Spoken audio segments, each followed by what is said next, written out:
میرے نبی پاک علیہ السلام نے فرمایا اگر تو رب پہ بھروسہ کرے گا نا تو جس طرح پرندے صبح بھوکے نکلتے ہیں گھونسلوں سے، نہ انہیں پتا ہوتا ہے کس دفتر میں جا کے بیٹھنا ہے، نہ یہ خبر ہوتی ہے کہ مزدوری کہاں کرنی، نہ یہ انہیں پتا ہوتا ہے کہ میرا رزق کہاں ہے، وہ نکل آتے ہیں اللہ کے بھروسے پہ۔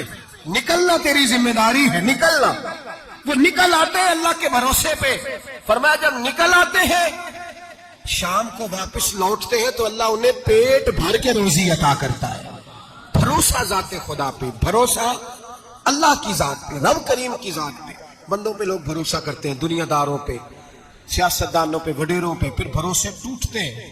بھروسہ اللہ کی ذات پر، اور جب اللہ کی ذات پہ تیرا بھروسہ ہوتا ہے نا تو میرے بھائی ان تنہائیوں میں جن تنہائیوں میں کوئی کام نہیں آتا، ان مجبوریوں میں جن مجبوریوں میں لوگ دامن چھڑا کے نکل جاتے ہیں، جب تیرا بھروسہ اللہ کی ذات پہ ہوتا ہے تو ان بیماریوں میں جن میں میڈیکل رپورٹیں جواب دے جاتی، ڈاکٹر ہتھیار پھینک جاتے ہیں، ان تنہائیوں میں، پریشانیوں اور آزمائشوں میں جو ذات پھر آگے بڑھ کے تیرا دامن تھامتی ہے وہ ذات خدا بندی ہی ہوتی ہے۔ پھر اللہ تبارک و تعالیٰ تیری مدد فرماتا ہے، پھر وہ اس کا کرم تجھے تھام لیتا ہے۔ جب تو بھروسہ، حضرت ابراہیم کے لیے آگ جلائی گئی، 80-100 کسی نے کہا 80,000 فٹ اونچی آگ، دائیں بائیں آگ ہی آگ، اتنی بڑی آگ کہ سمیٹی نہ جائے، پرندہ گزرے تو گر جائے۔ حضرت ابراہیم کو آگ میں ڈالا جانے لگا، کوئی ساتھی نہیں، کوئی پیارا نہیں، کوئی دوست نہیں، کوئی بھائی نہیں، کوئی امتی نہیں، کچھ بھی نہیں، اکیلے منجنیق بنائی گئی، اس منجنیق میں رکھ کے پھینکا جائے گا۔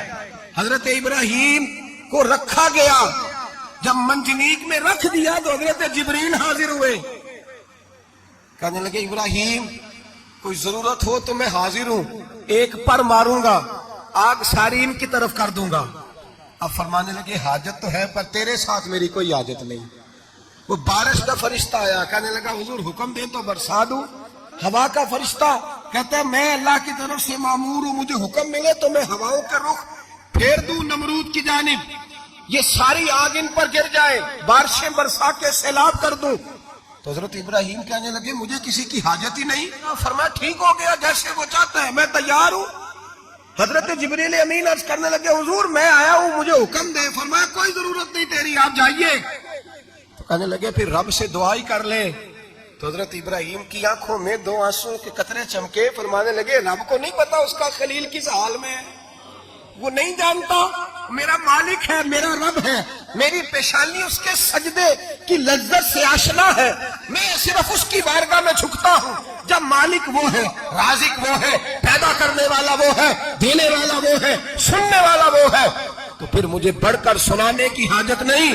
جبریل آپ جائیے، میرا بھروسہ اللہ کی ذات پہ ہے، میں جانوں اور میرا خدا جانے، بیچ میں کوئی نہیں آئے گا۔ حضرت سیدنا اور پھر اللہ تبارک و تعالیٰ کے نبی کا بھروسہ تھا تو پھر آزمایا گیا ان کا بھروسہ۔ یہ نہیں کہ آگ پھینکنے سے پہلے بجھ گئی، بلکہ تمام کتابیں اٹھائیے، آگ میں ایک دفعہ گرنا پڑا، آگ کے اندر جھونس دیے گئے، ڈال دیے گئے۔ جب آگ میں گرے ہیں پھر آواز آئی ہے یا نار کونی بردم و سلاما علی ابراہیم، اے آگ اب تو ابراہیم کے لیے سلامتی والی بھی ہو جا اور ٹھنڈی بھی ہو جا۔ تو رب تعالیٰ فرماتا ہے تو مجھ پر بھروسہ کر، میری ذات پر تیرا توکل ہونا چاہیے۔ وَمَن يَتَوَكَّلْ عَلَى اللَّهِ فَهُوَ حَسْبُهُ، تو میری ذات پر بھروسہ کر، میں تیری دنیا بھی اچھی کر دوں گا، تیری آخرت بھی اچھی کر دوں گا۔ توحید باری تعالیٰ کا مطلب یہ ہے کہ اپنے آپ کو اپنے رب کے حوالے کر دیں، اپنے آپ کو اپنے، توحید کا مطلب یہ ہے کہ اپنے آپ کو اپنے رب کے بس اس کے حوالے کر دیں، وہ جس طرح چاہے اس طرح کریں، جو ہمارے لیے فیصلہ کر دے اس پہ سر تسلیم خم ہے، جو مزاج یار میں آئے اس پر دیکھیں نا، حضرت ابو بکر، جناب عمر، عثمان غنی، مولا علی، یہ خلفاء بنے، باقی صحابہ میں سے کوئی شخص بھی اس مسند پہ آیا کوئی نہیں آیا۔ پھر کچھ صحابی گورنر بنے، حضرت بلال حبشی کسی عہدے پہ بھی فائز نہیں ہوئے، نوکری سب سے زیادہ، ایک عہدہ بھی نہیں، لیکن تاریخ میں کوئی کمزور حوالہ بھی نہیں کہ کبھی حضرت بلال نے کہا ہو کہ میں بڑا پریشان ہوں، کچھ بھی نہیں، جائیداد نہیں، یار بنا کچھ نہیں، گھر کوئی نہیں، وہ چلو مکان بن جاتے، 2 دکانوں کا کرایہ ہی آنے لگتا، کوئی بات نہیں فرمائی، زندگی کو مطمئن گزارا۔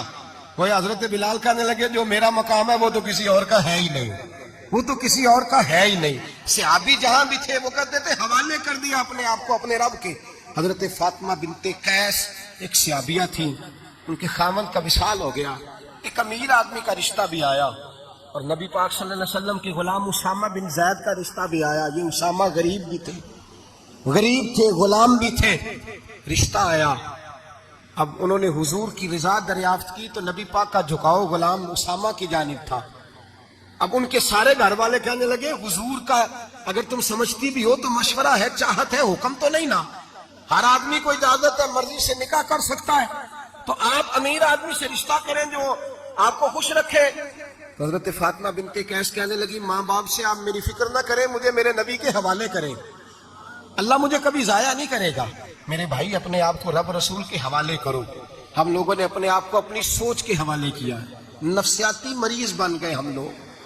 پریشانی ہے کہ ختم نہیں ہوتی، دقت ہے کہ ختم نہیں ہوتی، مفت کی آوازاری ہے، ہر وقت لوگ ڈپریشن اور ٹینشن کا شکار ہے۔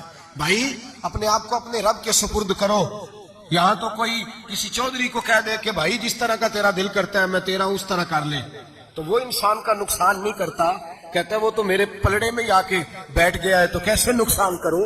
اگر رب کریم کو کہہ دو گے کہ یا اللہ تیرے ہیں، جس طرح تو بہتر سمجھے ہمارے ساتھ سلوک کر، اس کی بارگاہ کی طرف جھک جاؤ، اس کی جانب توجہ کر جاؤ، اللہ تبارک و تعالیٰ کے ہو جاؤ۔